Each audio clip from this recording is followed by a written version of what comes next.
Tunisia has seen a third consecutive day of violent protests. Since the first rally on Monday, more than 600 people have been arrested, with one killed and around 50 injured.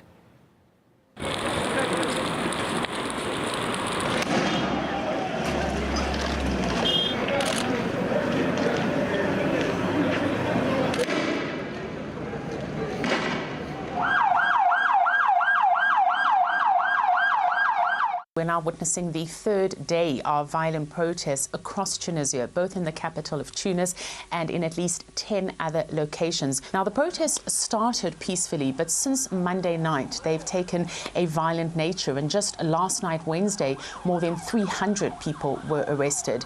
The army has been called in to try and deal with the situation. They're being used to protect government buildings.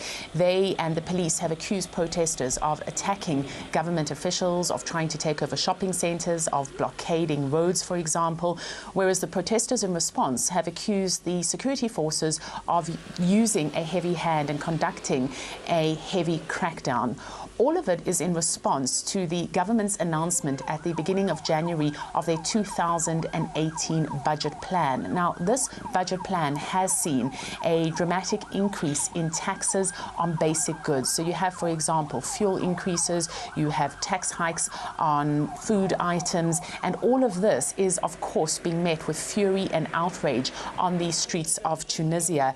At the same time, we do witness similar protests happening in another country, also focused on the economic situation, and that, of course, is in Iran.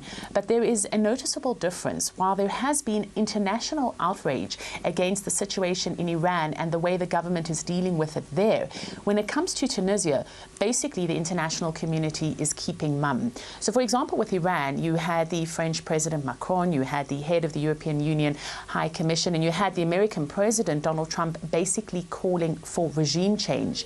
Here in Tunisia, same situation, and yet we're hearing nothing from the international community. And it might be because back in 2011, at the start of the Arab Spring, Tunisia was the first country to oust a dictator in a move that the Western world widely hailed as democratic change.